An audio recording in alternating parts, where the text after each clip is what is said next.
Hey everyone, this is Homemaking with Rebecca. Today we're making some whole grain einkorn sourdough English muffins. So if you've been here a while, you know how much I love einkorn. I bake with all-purpose einkorn, I bake with whole grain einkorn, and today we're using the whole grain, the freshly milled einkorn. And so this recipe is specifically for that type of grain.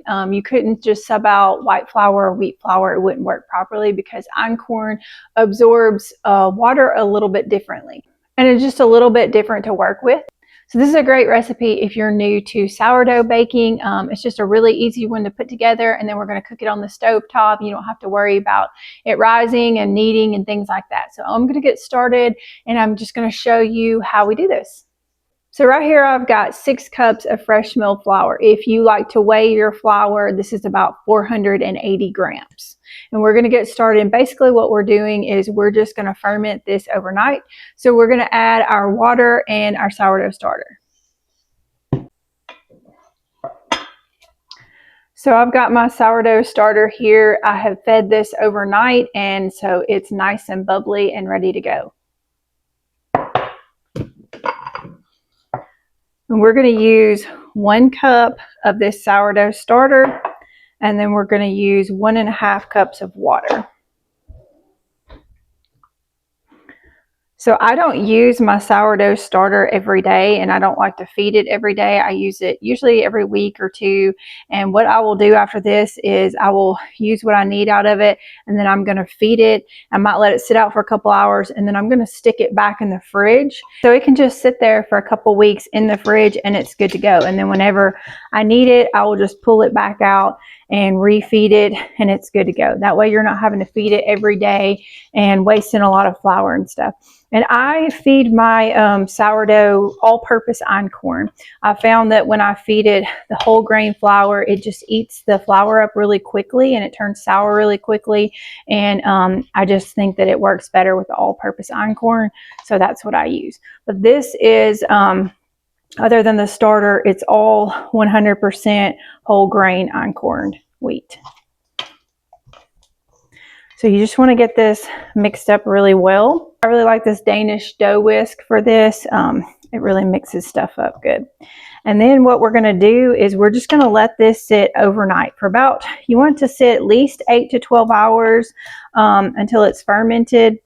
And I usually like to mix it up the night before. I'm going to make my English muffins, and then they're ready to go in the morning.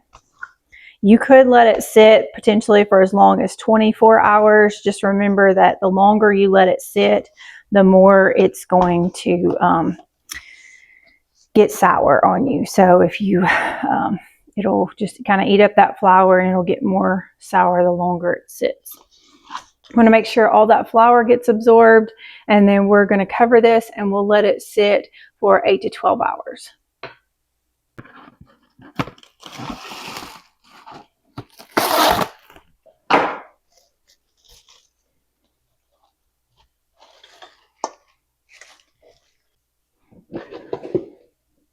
Now, I already have some going that I mixed up yesterday. So you can see that this has set overnight. And this is basically just like a whole bunch of sourdough starter that's very thickly fed. And so you can see those nice bubbles in there.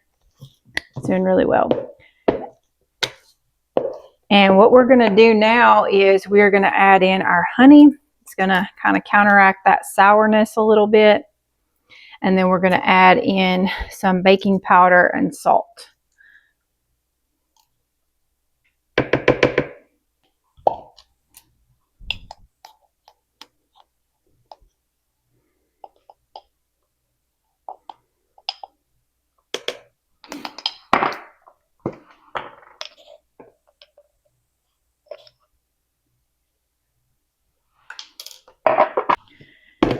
And now this batter is really thick, so you just got to kind of work those in there really good. Stir, stir, stir.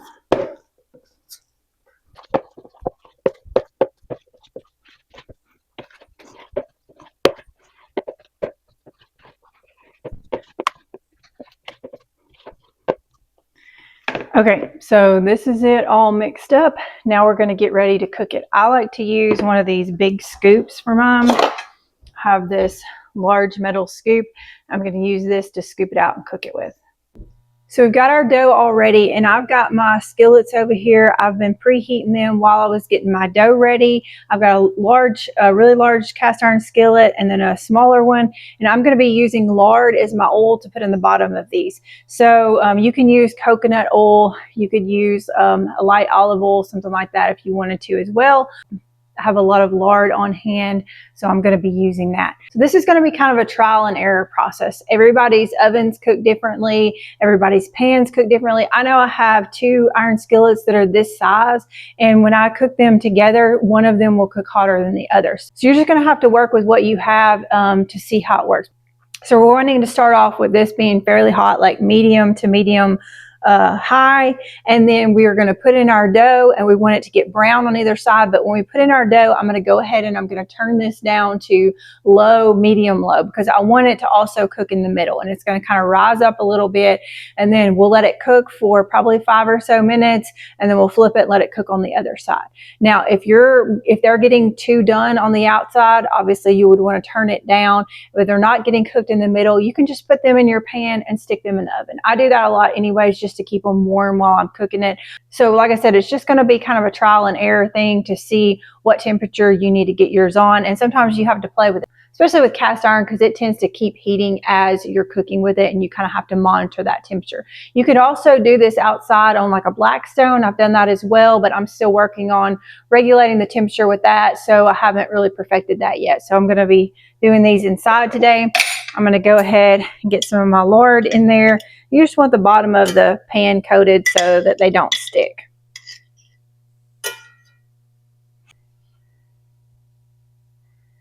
You can see by the smoke that this is pretty warm, so I can tell that I'm going to have to watch it a lot or they're going to get burned.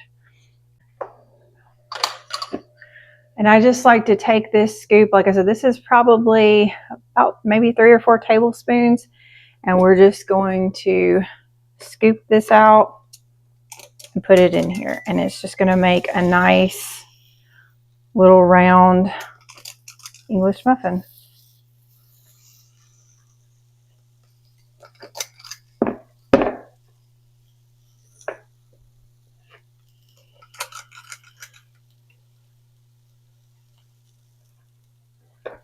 going to turn that down to low because it's pretty hot. I'm going to do the same with this one. Turn that down to low.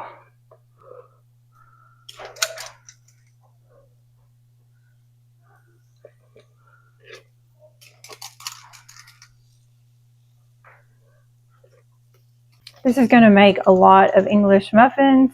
I like to make a big batch. If I'm going to go to all the trouble of making them, I like to make a big batch and then stick some in the freezer, or sometimes they just even all get eaten up within a few days, so I don't have to put them in the freezer. You can see these right here, they're kind of spread out a little bit and they're cooking up, so they're looking really good, and these are going to be doing the same. We're going to check this one.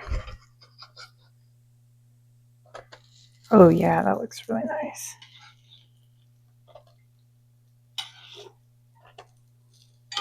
Those are browning up really nice, and so we're going to let them cook on the other side. Check these. Oh yeah, that's looking good too.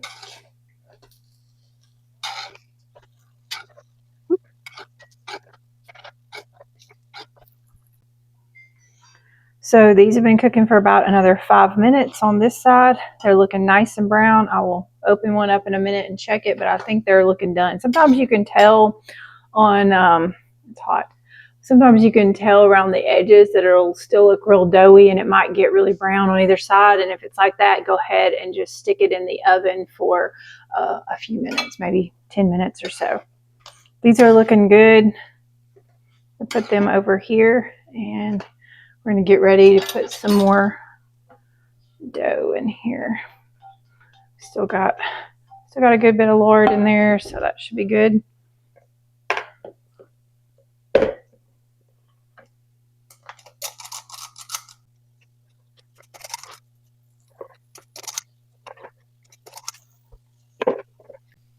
And then let's look at these. Oh yeah, they're looking really good.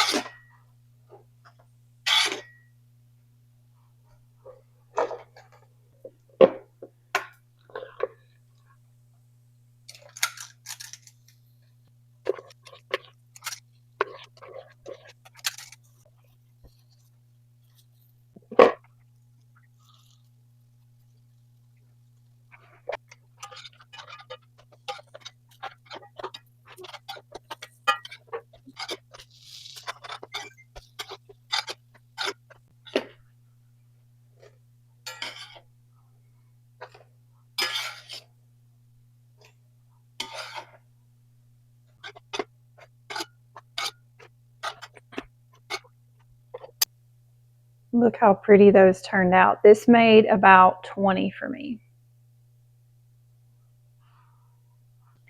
So we like to eat these with butter and jam, or sometimes we like to just make sandwiches out of them, or sometimes we like to use them as buns for hamburgers. They're just really good for anything like that. Look how nice that looks.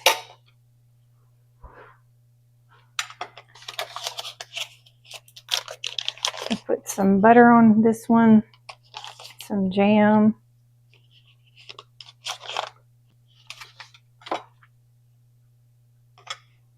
Set this over here and let it melt for a minute.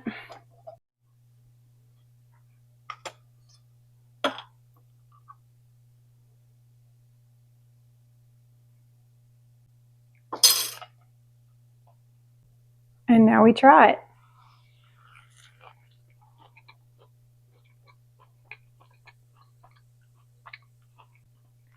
That's so good. It's got the nice tang from the sourdough. It's crunchy on the outside, soft on the inside.